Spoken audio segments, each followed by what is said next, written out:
우리 하나님은 참 좋으신 분이신 줄로 믿습니다. 우리의 앞길을 인도하실 뿐만 아니라 보호해 주는 참 좋으신 분인 줄로 믿습니다. 그 하나님께서 우리를 어디로 인도하시는 것일까요? 오늘 본문 말씀을 보면서 한번 깊이 묵상해 보았으면 좋겠습니다. 하나님이 우리를 인도하시는 방법이 크게 두 가지인 것 같아 하는 생각을 말씀을 통해서 함께 정리를 해 보았습니다.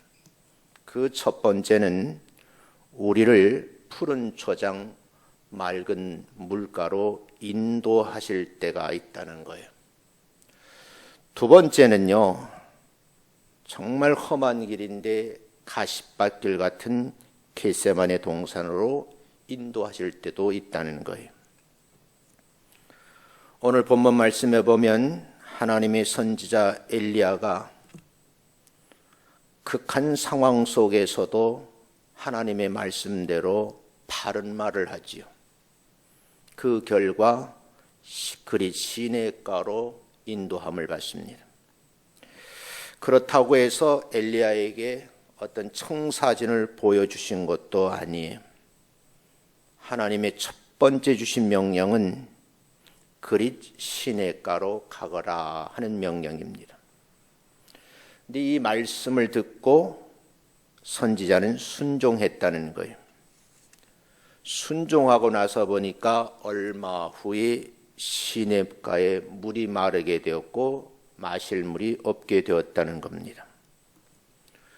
그런 상황이 주어지다 두 번째 명령이 주어졌는데 사르밧으로 가라 하는 그런 말씀이에요. 엘리야가 너는 일어나 시돈에 속한 사르밧으로 가라 하는 명령을 받고 사르밧으로 가게 됩니다. 그리고 그곳에서 머물러라 하는 말씀이에요. 하나님의 인도하심에 의문이 들지는 않으시는지요? 우리가 일반적으로 생각할 때 하나님의 인도하심은 쉴 만한 물가, 푸른 초장으로 인도하셔서 목마름이 없고 기갈함이 없는 그런 것을 원했는데 가서 보니 먹을 것도 없고 마실 것도 없는 상황입니다. 어쩌면 지금 이 시대에 여러분과 제가 함께 살아가는 이 시점이 비슷하지 않는가라는 생각을 해요.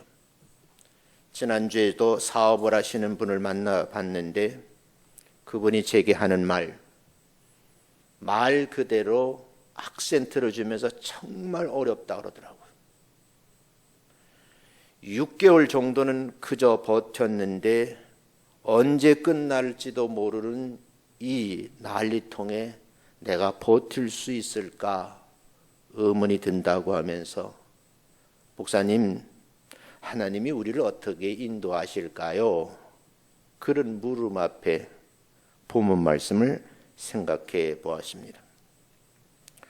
한 걸음 한 걸음 이끌어 가시는 하나님의 인도하심을 믿는 사람이라고 하면 어차피 가야 할 길이니까 순종하면서 가시는 여러분 되시기를 주의 이름으로 축원합니다. 엘리야를 인도하신 하나님은 오늘 이 시대에 살아가고 있는 우리를 어떻게 어디로 인도하시는지를 한번 여러분이 관심을 가지고 지켜보시는 것도 신앙적인 측면에서 유익이 되겠다 그런 생각을 하면서 본문 말씀을 좀 나누어서 말씀을 드리려고 합니다. 그 첫 번째가 뭐냐면 엘리야를 그리 시냇가로 보내신 분이 있는데 그분이 하나님이시라는 거예요. 아합 왕가요 백성들이 범죄를 하게 되죠. 그걸 지켜보고 있던 엘리야 선지자는 아합 왕에게 감히 그 왕에게 다가가서 한 말이 오늘 본문에 기록되어 있는 말씀입니다. 수년 동안 비와 이슬이 내리지 않을 것이고 그 결과 먹고 마실 것이 없게 될 뿐이다 하는 그런 내용이죠. 그래서 성경 말씀을 우리가 한번 보면 너는 그랬어요. 여기서 떠나 그랬습니다. 동쪽으로 가서 요단 앞 그리 시내가에 숨고 그랬어요. 동쪽에 있는 그리 시내가에 가 숨으란 말이에요. 왜냐하면 앞에 한 말 때문에 자칫 잘못하면 위험에 처할 수 있기 때문이에요. 그리고 그 시내에 흐르는 물을 마시라 그랬어요. 그러고 있으면 내가 까마귀들에게 명령을 해서 거기서 너를 먹이겠다 하는 말씀이에요. 이 말씀을 액면 그대로 믿은 사람이 선지자입니다. 마침내 시내가에 도달해서 숨었습니다. 그리고 목이 마를 때 시냇물을 마셨습니다. 기적이 일어났어요. 숨어서 물 마시고 있는데 까마귀들이 날아오는 겁니다. 성경 표현을 보면 아침에도 떡과 고기를 물고 왔고 저녁에도 그렇게 했다 그랬어요. 마음껏 먹고 시내가에 가서 물을 마시면 되는 거예요. 성경을 읽으면서 어떻게 마셨을까 하는 것이 좀 궁금하더라고요. 본문에는 없지만 정말 목이 말라서 엎드려서 입을 대고 마셨을까 아니면 손으로 떠서 마셨을까 궁금해지더라고요. 여러분, 이 궁금증과 더불어서 하나님은 왜 엘리야에게 그리 시내가로 가서 마음껏 활개치라는 말을 하지 아니하고 숨으라고 명령을 하셨을까? 그 이유를 굳이 여러분 찾아본다고 하면 하나님의 사람을 보호하기 위하심이라는 거예요. 엘리야가 아합 왕에 나가서 당신들이 잘못한 죄가 있습니다. 그 죄가 우상을 숭배했습니다. 하나님을 섬겨야지 우상 섬겼다는 것을 신랄하게 지적을 했습니다. 이로 인해서 이 말 한마디로 왕에게 미움을 받아 위기에 놓였을 때 자칫 잘못하면은 처형당할 수도 있죠. 근데 하나님의 종은 하나님의 말씀을 선포했고 그 선포 이후는 하나님의 인도하심을 받더라 하는 그런 말씀이에요. 하나님께서는 엘리야의 생명을 보호하시기 위해서 그리 시내가로 가서 숨으라고 말하신 거예요. 왜 숨으라고 하셨는가? 피난처가 되기 때문입니다. 모든 인생의 삶에는요, 피난처가 필요해요. 요즘에 이 코로나 바이러스로 인해서 많은 사람들이 쉼을 제대로 못 얻잖아요. 답답하다고 그러더라고요. 마음에 병이 온다고들 그래요. 여행을 가려고 하니까 함부로 갈 수도 없고 또 펜션에 같은 데 가서 쉬려고 하니까 찝찝하고 그래서 요즘에 인기 있는 것이 여러분 이제 텐트 들고 가서 함께 가족끼리 노는 거예요. 그래서 요즘에 아주 불티나게 팔리는 것이 이렇게 함께 가서 가족끼리 머무는 그런 이제 일들 그리고 그것이 필요한 물건들이 많이 팔린다고 그러고요. 급기야는 여러분이 아시는 대로 차를 개조해서 그것을 좋은 쉼터로 만들고 끌고 다니는 그런 업종이 히트를 친다 그래요. 왜냐하면 쉴 곳이 필요하니까. 하나님께서도 여러분과 저에게 피난처를 허락하시는데 예수 믿는 사람들 초막이나 궁궐이라 할지라도 예수님 모신 곳이 그곳이 나의 피난처인 줄로 믿습니다. 엘리야를 보호하신 하나님께서 지금 이 시대에 어려움을 겪고 있는 모든 사람들을 보호해 주시는 방법이 무엇일까? 그걸 한번 여러분이 이 말씀을 깊이 묵상하시면서 생각해 보았으면 좋겠다는 거예요. 엘리야의 하나님이 나의 하나님으로 믿으신다고 하면 동일한 방법으로 보호하여 주실 줄로 믿습니다. 믿음이 우리에게 있어서 생명력 있는 믿음이 되어야 되겠다. 그런 말씀을 이 아침에 여러분에게 드립니다. 엘리야의 하나님이 이 순간까지 인도하시는 하나님의 섭리를 믿는다고 하면 동일한 방법으로 우리를 인도해 주실 줄로 믿습니다. 우리를 사랑하시기 때문에 보호하신다는 거예요. 우리를 보호하시는 하나님께서 부탁이 있죠. 내 모든 것을 전폭적으로 하나님을 의지하라는 거예요. 그러면 어떻게 돼요? 숨어있는 사람에게 마실 물을 허락하시고 아침과 저녁으로 먹을 것을 주신다는 거예요. 여러분, 이 어려움의 과정을 통과하게 되면 본문 속에서는 깨달음을 주시는데 이 고난을 통해서 훈련받게 하기 위함이라는 거예요. 그래서 여러분들이 이 과정을 거쳐가시면서 나를 더욱더 단단하게 만드셔서 다음 시기에, 다음 세대에 오는 시간에 쓰시기 위함이다 하는 사실을 잊지 마시고 건강 유지하면서 잘 통과하시기를 주의 이름으로 축원합니다.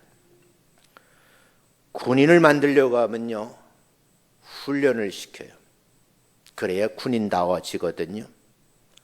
아무렇게 준비되어 있는 젊은 친구를 훈련소에 데려다 놓고 6주 훈련을 해요. 맨 처음엔 오합지졸이에요. 하루 지나고 1주가 지나고 2주가 지나고 3주, 4주가 지나게 되면 어느새 보면 군인 모습이 나타나지요. 여러분, 그래서 군인을 만드는 거예요. 6주 훈련을 받으면 2등병이 됩니다. 6개월 훈련 받으면 하사 계급장을 부여하더라고요. 장교를 양성하는 군사 교육기관이 있어요. 이 교육기관에서 기간을 마치고 통과하게 되면 초급 장교 계급장을 달아주는데 소위라는 계급장을 달아줍니다. 장교를 양성하는 기관이 우리나라에는 일단 두 군사학교가 있어요. 하나는 2년제 육군제 3사관학교라고 있고요. 정규과정인 4년제 육군사관학교가 있어요. 2년제를 나왔던 4년제를 나왔던 교육을 마친 졸업생들에게 소위 계급장을 달아주면서 임무를 부여합니다. 하나님의 훈련도 마찬가지예요. 이 과정을 통과하시게 되면 모두 다에게 그 결과에 따라서 주어지는 임무가 있다는 거예요. 하나님의 훈련도 이렇게 강하게 하실 때가 있고 때로는 보듬어 가실 때도 있어요. 방편은 뭘까요? 우리를 강한 사람 만들기 위해서 훈련하신다는 거예요. 구약의 예를 들어보면요, 다윗이 훌륭한 왕이 되기 전에는요, 어려서부터 목동으로 고된 훈련을 받았습니다. 어린아이 혼자서 많은 양떼들을 몰고 다닌다는 사실이 그리 쉬운 것만은 아닌 거예요. 그런데 여러분, 사울왕 밑에서 그는 혹독한 고난의 과정을 통과하면서 훈련을 받았습니다. 모세라는 사람도 40년 동안 광야에서 훈련받았기 때문에 그 훈련의 과정이 마치니까 하나님께서 그를 부르셔서 이스라엘의 영도자로 세우셨지요. 바울이라는 분도 고난을 통해서 겸손함을 배웠어요. 그리고 이방인의 사도로 쓰임을 받는 것을 볼 수 있습니다. 고난이라는 과정을 통해서 바울을 바울되게 하셨고요, 모세를 모세되게 하신 거예요. 여러분과 제가 이 과정을 통과하다 보면 목사가 목사다워지고 권사님이 권사님다워지고 장로님이 장로님다워지는 거예요. 결코 회피하지 말라는 거예요. 이 광야에서 훈련이 그만큼 중요하다는 거예요. 이 과정의 훈련 없이는 다윗이라는 인물이 탄생될 수도 없고 모세가 등장할 수도 없습니다. 하나님은 반드시 이 훈련의 과정을 통과하게 하시고 그리고 겸손한 사람을 만드셔서 먼저 쓰시고 순종의 사람으로 변화시켜셔서 당대의 인물들로 쓰시더라 하는 말씀이에요. 오늘 본문에 나오는 엘리야도 처음부터 뛰어난 사람이 아닙니다. 죄성을 가지고 있었고 허물 많은 사람이었어요. 그러나 엘리야는 훈련의 과정을 거치면서 선지자다워지는 거죠. 질그릇 같은 약한 그릇 그가 귀하게 쓰임받을 수 있도록 귀한 그릇으로 새롭게 세워지더라는 거예요. 고난을 통해서 다듬어지는 것이 인생의 삶이라는 거죠. 어떤 후배가 와서 그래요. 목사님, 왜 그러니까? 어떻게 설교를 잘할 수 있어요? 묻더라고요. 나는 설교 잘하는 목사는 아닌데 경험상 얘기한다고 하면 목사는 고된 훈련을 받아야 돼. 그리고 그 과정을 통과해야 돼. 많은 사람들과 어울려 살면서 인간관계 속에 어우러지는 많은 일들 속에서 변수들이 많거든. 그 과정 속에서 부딪히면서 앞을 향해 가다 보면 나도 모르게 언젠가는 진짜 목사가 되어 있지. 그럴 때 설교를 해야 그 설교가 설교답다라고 얘기를 하고 듣는 성도들이 은혜가 된다고 해. 그랬어요. 그랬더니 그 친구래요. 연구만 많이 하면 됩니까? 연구만 많이 하면 성도들이 머리가 커져서 네가 힘들어져 그랬어요. 연구도 연구지만 삶에서 부딪히는 일을 많이 경험을 해야 될 거야. 그렇게 제가 한 훈수를 뒀어요. 여러분, 고난이 오면 하지 말라고 해도 기도의 골방을 찾게 돼요. 왜 기도의 골방으로 들어가게 하셨을까? 기도를 통해서 한 사람을 지도자로 세우기 위해서 능력을 쌓게 만드는 거예요. 하나님의 사람은 기도를 통해서 만들어진다는 거죠. 예수님도 공생의 사역을 시작하기 전에 제일 먼저 하신 일이 뭘까요? 광야에 나가서 40일 금식 기도를 한 거예요. 그 금식 기도 기간 동안에 마귀로부터 3가지 유혹을 받았는데 말씀으로 물리친 내용이 성경에 기록되어 있습니다. 야곱도 그러했습니다. 엘리야도 큰 사역을 위해서 영적 에너지가 필요한 거예요. 능력 있는 일꾼으로 만드시려고 하나님께서는 엘리야를 인도하셨는데 그리 시냇가로 인도함을 받고 마침내 기도하는 중 그 기도 가운데 놀라운 경험들을 하게 되는 거예요. 목이 말라서 시냇가에 엎드려 물을 마셨고요. 배가 고플 때 까마귀들이 떡과 고기를 물어오는 과정을 지켜보게 된 거죠.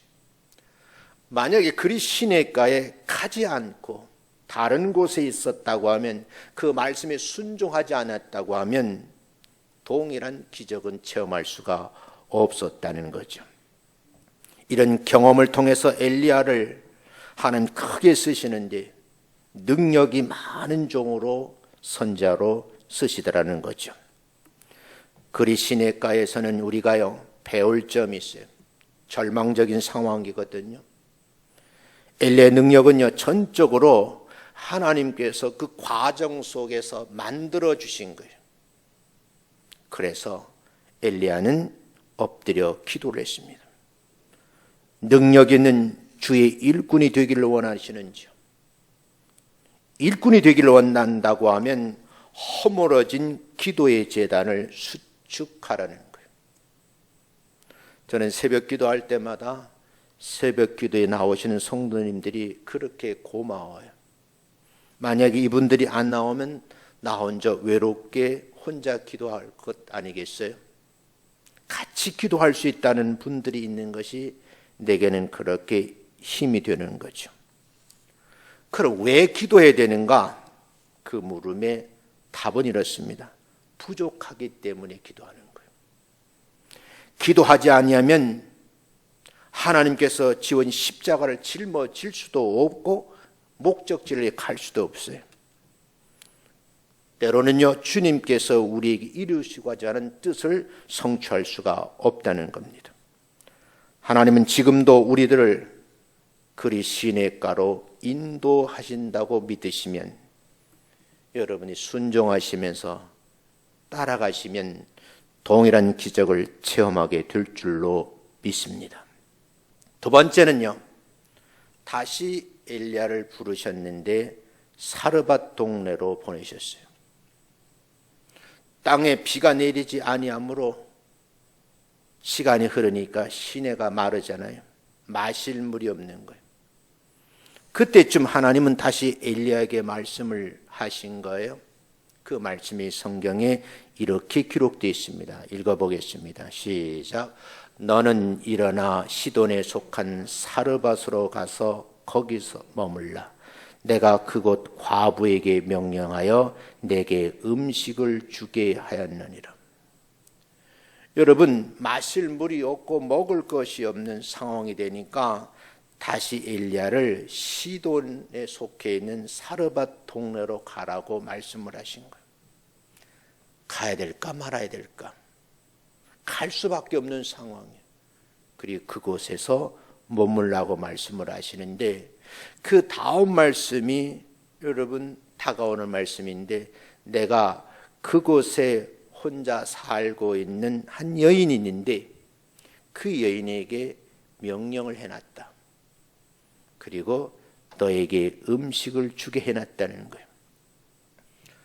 엘리야가요, 이 시돈에 가까이 이르러서 사르밧에 들어가 봤더니 한 과부가 그곳에서 나뭇가지를 줍고 있는 거예요.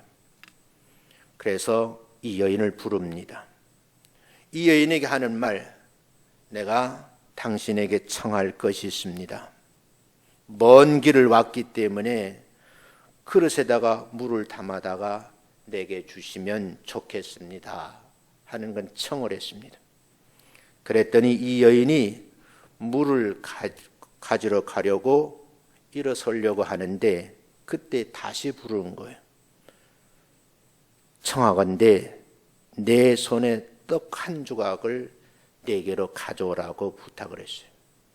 지나가던 사람이 물 한 그릇 달라고 하고 떡 한 조각을 달라고 청했어요. 이 청을 받은 여인이 하는 말이 다음 성경 구절인데 같이 한번 읽어보겠습니다. 시작. 당신의 하나님 여호와께서 살아계심을 두고 맹세하노니 나는 떡이 없고 다만 통에 가루 한 움큼과 병에 기름 조금뿐이라. 내가 나뭇가지 둘을 주워다가 나와 내 아들을 위하여 음식을 만들어 먹고 그 후에는 죽으리라. 죽기 전에 나뭇가지를 주워다가 밀가루통에 가루를 탁 털어서 떡반죽을 만들고 기름을 발라 구워서 그거 먹고 이제 굶어 죽겠다는 얘기예요. 그런데 여러분, 이게 마지막 먹을 양식인데 이 말을 들은 엘리야가 다시 청을 하는 거예요. 그 청을 받아들이기가 쉬웠을까? 그 다음 절을 한번 읽어보겠습니다. 같이 한번 읽습니다. 시작. 두려워하지 말고 가서 내 말대로 하려니와 먼저 그곳으로 나를 위하여 작은 떡 한 개를 만들어 내게로 가져오라. 보세요. 밀가루 한 줌밖에 없는 거예요. 그것을 만들어 먹고 죽으려고 했는데 선지자가 하는 말이 첫 번째, 그럼에도 불구하고 두려워하지 말라. 가서 내 말대로 하려니와 먼저 그 남은 것을 가지고 나를 위해서 떡 작은 거 하나 만들어서 내게로 가져오라. 그리고 그 다음 점을 같이 읽어봅니다. 시작. 그 후에 너와 내 아들을 위하여 만들라. 아니, 한 줌의 가루밖에 없는데 그거 만드는 작은 떡 반죽 하나인데 그 다음에 만들 것이 뭐가 있어요? 그럼 이때쯤 되면 참 말도 안 되는 소리. 아니, 지금 가루 한 줌 가지고 떡 만들어서 당신 주고 나면 우리는 먹을 것이 아무것도 없는데 그 다음 말에 들리는 거예요. 내게 가져와서 먹게 하고 그 후에 다시 가서 너와 내 아들을 위해서 떡을 만들라는 거예요. 이게 여러분 일반 사람이 이해할 수 있는 말일까요? 그 다음 읽어봅니다. 시작. 이스라엘의 하나님 여호와의 말씀이 나 여호와가 비를 지면에 내리는 날까지 그 통에 가루가 떨어지지 아니하고 그 병에 기름이 없어지지 아니하리라 하셨느니라. 여러분, 하나님의 인도하심을 받으면 그 다음은 하나님이 책임져 주실 줄로 믿습니다. 이 말은요, 어려운 부탁이에요. 여인이 감당하기가 어려운 내용들이라고요. 떡주기를 기다리는 아이가 있었는데 이 선택하기가 그리 쉽겠어요? 저희 어머니가 제가 어렸을 때 새벽 4시, 5시쯤 일어나셔요. 그리고 일어나셔서 밭에 가서 콩밭을 메고 보리밭을 메고 그저 밭에 가서 하시는 거예요. 그리고 다시 내려와서 물에다가 보리밥을 말아서 잡수시고서는 광산에 가서 일하시는 거예요. 그리고는 제게 부탁, 동생들을 챙기라는 거예요. 여러분, 그렇게 뼈아픈 노동을 하신 이유는 뭐냐면 어미만 쳐다보고 있는 아들들 때문에. 그걸 여러분 생각해 보세요. 떡 한 조각 만들어서 아들과 함께 먹고 죽으려고 했는데 내게 먼저 가져오라는 말도 이해할 수 없는 말이고, 그리고 아무것도 없는데 돌아가서 떡을 만들려고 하는 말도 이상하거니와 밀가루통에 기름병에 기름이 없어지지 아니한다는 말을 받아들일 수 있겠냐는 거예요. 여러분, 마지막으로 떡 한 번 먹고 죽으나 지금 굶어 죽으나 마찬가지가 아니겠는가 하는 생각을 할 수 있었으면 그 사람이 믿음의 사람입니다. 어차피 죽을 것인데 떡 한 조각 아들하고 만들어서 먹고 나눠 먹고 죽으나 지금 이 상태로 굶어 죽으나 마찬가지인데, 만약에 엘리야가 선지자를 알았다고 하면 섬기는 것이 더 낫겠다 하는 순간의 판단이 그 다음의 문제를 해결하더라는 말씀이에요. 이 여인은요, 마지막 남은 가루 한 움큼을 가지고 떡을 만들어서 엘리야를 공개를 했습니다. 두 사람의 생명과 같은 떡을 받아든 엘리야가 여러분 얼마나 간절한 마음으로 기도를 했겠어요. 하나님, 이 여인과 아들에게 하늘의 복을 주십시오. 주의 종이 얼마나 기도했겠냐는 거예요. 그가 가서 여러분 이 말씀대로 순종했습니다. 그 순종한 내용이 15절 16절인데 같이 한번 읽어봅니다. 시작. 그가 가서 엘리야의 말대로 하였더니 그와 엘리야와 그의 식구가 여러 날 먹었으나 여호와께서 엘리야를 통하여 하신 말씀같이 통에 가루가 떨어지지 아니하고 병에 기름이 없어지지 아니하니라. 동일한 역사가 여러분의 사업장에, 여러분의 가정에 이루어지는 귀한 복을 받아 누리시기를 주의 이름으로 축원합니다. 하나님의 선지자를 잘 섬겼을 때에 기름병에 기름이 마르지 아니하고 밀가루통에 밀가루가 떨어지지 않는 물질의 복을 받는 장면이 성경의 기록입니다. 그러면 이런 기적이 어떻게 일어날 수 있을까요? 내용은 간단합니다. 하나님의 사람 엘리야를 대접하고 영접했기 때문입니다. 세상이 모두 기근이 들어 먹고 살기가 어려운 형편의 손님 한 분을 모신다는 것이 큰 짐이 될 수도 있어요. 그럼에도 불구하고 불평이나 원망 없이 엘리야의 청을 거절하지 아니하고 손대접을 했다는 거예요. 저는 요즘에 사람들을 많이 만나보면요, 원망하고 불평하는 사람들이 점점 늘어나는 것 같아요. 나라님을 향해서도 험한 욕을 하고 지방 정부의 단체장으로서 험한 말을 하는 거예요. 여러분, 이런 모든 일들이 내가 전화를 안 끊어가지고 이 실수네. 전화가 집사님이 전화 왔어. 내가 설교하는 줄 아는데. 이 모든 일들이요, 하나님의 섭리 속에서 이루어진 기적을 체험하게 한 하나님의 작품이라는 거예요. 그 작품 속에 내가 기능공에 대해서 참여할 수 있는 그 자체가요, 복이라는 겁니다. 하나님의 선지를 잘 섬겼을 때 마르지 않는 복을 받아 누린다는 거죠. 세상이 모두 기근이 들어 먹고 살기가 어려운 형편에 속한 손님 한 분을 모신다는 것이 어려운 일이지만 마음속에 부담이 없어지면서 내가 모셔야 되겠구나. 물 한 그릇도 따뜻하게 대접을 하고 마지막 남은 가루를 모아서 떡을 만들어서 대접해야 되겠구나. 그 다음은 하나님이 책임지시겠지. 이 시대에 이런 믿음이 지금 필요하다는 거예요. 여러분, 엘리야 선지자는 이스라엘 전 지역에 현상금이 붙어 있는 사람이에요. 왜냐하면 왕에게 한 말 때문에 잡히기만 하면 죽을 것이고 그를 잡아주는 사람 보상금을 나눠주는 거거든요. 그러니까 여인으로 위험을 무릅쓴 거예요. 엘리야를 알았다고 하면 보상금 받을 생각하고 대접할 수도 있어요. 그런가 하면 자기 생명에 위협이 올 수도 있어요. 그러나 이 여인은요, 엘리야를 영접하고 대접한 그 결과는 오늘 성경편 그대로 빌리면 초자연적인 기적의 주인공이 된다는 거예요.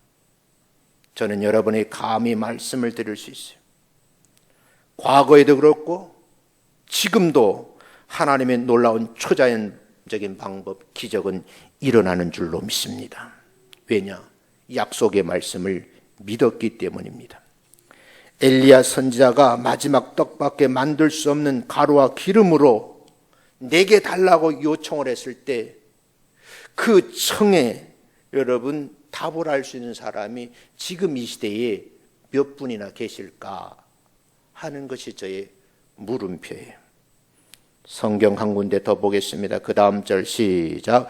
먼저 그것으로 나를 위하여 작은 떡 한 개를 만들어 내게로 가져오고 그 후에 너와 내 아들을 위하여 만들라. 이게 엄청난 말이에요. 여러분, 절망 속에 처해 있는 그 여인에게 극도의 어려운 시험이에요. 이 시험을 통과하는 데에서 반드시 뭐예요? 훈련의 과정이 있는데 그 과정을 통과해야 된다는 거죠. 대부분 이런 환경에 처하게 되면 사람들이 쉽게 이성을 잃을 수가 있어요. 그러한 때에 엘리야는요, 이 여인에게 마지막으로 아들과 함께 먹고 죽을 떡을 가져오라고 했으니 그 말에 순종하기가 쉽지 않았을 거라는 거예요. 어쩌면 부정적으로 받아들일 수도 있어요. 그러나 이 여인은 선지자의 말 그대로 믿고 순종했는데 결과는 뭐예요? 초자연적인 기적이 일어나더라는 거예요. 그 결과가 하나님의 법칙입니다. 하나님은 약속을 하시고 우리는 그 약속을 받았고 그 약속이 이루어지는 현장 속에 지금 살고 있는 거예요. 여러분, 마태복음 6장 33절 말씀을 한 번 더 읽어보고 말씀을 나누겠습니다. 같이 한번 읽습니다. 시작. 먼저 그것으로 나를 위하여 작은 떡 하나를 만들어 내게 가져오고. 여러분 그 다음 절 한번 읽어보겠어요. 마태복음 6장 33절 시작. 그런즉 너희는 먼저 그의 나라와 그의 의를 구하라. 그리하면 이 모든 것을 너희에게 더하시리라. 본문 13절에서는 내 아들과 내게 할 것이라 먼저 그것을 가지고 나를 위해서 떡 한 조각 만들어서 가져오라는 명령이고, 신약 성경에서는 먼저 할 일이 있다. 그게 뭐냐? 그의 나라와 그의 의를 구하는 것이 먼저다. 그렇게 되면 이 모든 것을 너희에게 더하여 주시겠다 하는 말씀이. 엘리야가 여인의 요구한 것은요, 떡과 기름이 아니고요, 하나님을 섬기는 훈련을 시키는 거예요. 나의 환경이나 형편이 어떠하든지 간에, 어느 시대 어느 장소가 되었든지 간에 먼저 하나님을 섬기는 훈련이 필요하다. 아까 말씀드렸죠? 일개 병사가 되려면 6주 훈련 받으면 돼요. 하사원이 되려면 6개월 훈련 받아야 돼요. 장교가 되려면 2년, 4년 교육을 받아야 돼요. 그 훈련을 받고 나면 받은 것만큼은 지위가 주어지고 그 내용의 혜택을 누릴 수가 있어요. 여러분, 이 큰 시련 앞에서 여러분이 잘 통과하게 되면 반드시 여러 주어지는 복이 있을 줄로 믿습니다. 하나님을 섬기는 순서가 잘못되면 안 돼요. 우리는 언제나 먹고 쓰고 남은 것을 하나님 앞에 드리려고 하거든요. 그런데 오늘 본문에 보면 가장 소중한 건, 이것 없으면 내 아들과 죽을 수밖에 없는 그 마지막 것을 하나님께서 요구하신다는 거예요. 믿음에는 항상 선택이 따르거든요. 내가 하나님을 섬길 것인가, 사람을 섬길 것인가, 내가 영적인 삶을 살 것인가, 육적인 삶을 선택할 것인가, 이 기로에 서 있는 거죠. 이럴 때 선택의 기준이 하나님의 생명의 말씀이 되시기를 주의 이름으로 축원합니다. 여러분, 이 선택이 주어졌을 때 올바른 선택을 하게 되면 성경 전체를 읽어보면 하나님의 요구하심이 점점 커지는 게 있어요. 부담이 되죠? 나는 그걸 거룩한 부담이라래. 그런데 여러분, 청이 크면 클수록 주어지는 내용들도 크다는 거예요. 처음에는요, 떡까지 요구했어요. 다음에는 우리 믿음이 깊어지면 깊어질수록 우리에게 요구하는 것이 커질 수 있다는 거예요. 하나님 처음부터 큰 것을 요구하지 않습니다. 작은 것부터 요구하시죠. 그러면서 훈련의 과정을 거치시며 점점 우리 믿음을 키워가시는 거예요. 나중에는 온전한 헌신을 요구하시는데 그 헌신이 이루어졌을 때 초자연적인 기적이 일어난다는 거죠. 그렇다고 하면 이 여인처럼 하나님께 온전히 헌신하고 순종하게 되면 구약시대에 있었던 일이 지금 이 시간에도 동일한 초자연의 복을 받아 누리실 줄로 믿습니다. 저는 새벽마다 잊지 않고 하는 기도가 있어요. 지금의 절실한 기도예요. 6개월은 기나긴 세월 동안에 우리가 마음껏 예배를 드릴 수가 없었어요. 지금 정부에서는 찬송도 부르지 말라는 거예요. 위반되는 거예요. 하나님, 빠른 속도로 마음껏 기도하고 마음껏 찬양 드리고 싶습니다. 그러려고 하면 지금의 현재 제 생각은, 여러분, 우리나라 사람이 뭐를 해야 돼요? 백신을 개발하고 치료제를 개발했으면 좋겠어요. 그걸 하루도 끊이지 않고 기도를 해요. 여러분, 이 백신이 개발되고 치료제가 개발되면 이제는 뭐예요? 옛날처럼 주사 한 번 맞으면 견딜 수가 있는 거예요. 나는 그 과정의 기간을 훈련이라고 생각하는 거예요. 이 훈련 받을 때 여러분이 위험 앞에서 당당하게 서서 이겨내시기를 주의 이름으로 축원합니다. 어떻게 이겨낼 것인가 고민을 좀 하셔야죠. 성경 한 구절을 보겠습니다. 시편 기자의 노래입니다. 시편 50편 23절 같이 한번 읽어보겠습니다. 시작. 감사로 제사를 드리는 자가 나를 영화롭게 하나니 그의 행위를 옳게 하는 자에게 내가 하나님의 구원을 보이리라. 엘리야 선지자가 찾아와서요, 마지막 떡 한 조각 만들어서 먹고 죽으려는 그 여인에게 그것을 내게 달라고 했어요. 근데 여러분, 원망하고 불평하는 내용이 그리 없어요. 시편에서 말씀하시는 그대로 극한 어려운 상황 속에서도 감사로 하나님 앞에 예배를 드리는 자에게 하나님은 그 예배를 받으시는 줄로 믿습니다. 바른 예배 행위를 통해서 하나님께서는 영광을 받으시고 우리를 구원의 반열에 세우셨다는 말씀이죠. 그녀는 아까워하지 않았습니다. 관습으로도 하지 않았습니다. 마지못해 하는 것이 아니고 순수한 믿음으로 정성을 다해서 최선을 다해서 떡을 기름을 발라 구워서 드렸습니다. 하나님의 약속을 믿는다는 것, 실천한다는 것, 이것이 얼마나 중요한 말씀을 다시 강조하고 싶어요. 시험이 오면 통과하게 되려고 하면 반드시 뭐야? 훈련의 과정을 통과하셔야 돼요. 어쩜 여러분과 저에게 반드시 지켜야 할 약속, 이 고난의 과정이 6개월이 될는지 1년이 되는지 알 수는 없지만 훈련받은 자들은 반드시 통과하게 될 줄로 믿습니다. 이겨내시자고요. 이걸 반드시 이겨내셔야 돼요. 그럼 여러분들에게 동일한 은혜가 될 줄로 믿습니다. 사라밧 여인은 최악의 상태였지만요, 특별한 믿음이 있었기 때문에 최선을 선택할 수가 있는 거예요. 그 결과는 뭘까요? 하나님이 요구하신 특별한 믿음을 가진 여인으로 성경에 기록이 되어 있다는 말씀이에요. 이 시대에 꼭 필요한 사람으로 감사의 제사를 드리는 여러분들이 되셔서 하나님께서 베풀어 주신 귀한 복을 받아 누리시는 여러분 되시기를 주의 이름으로 축원합니다.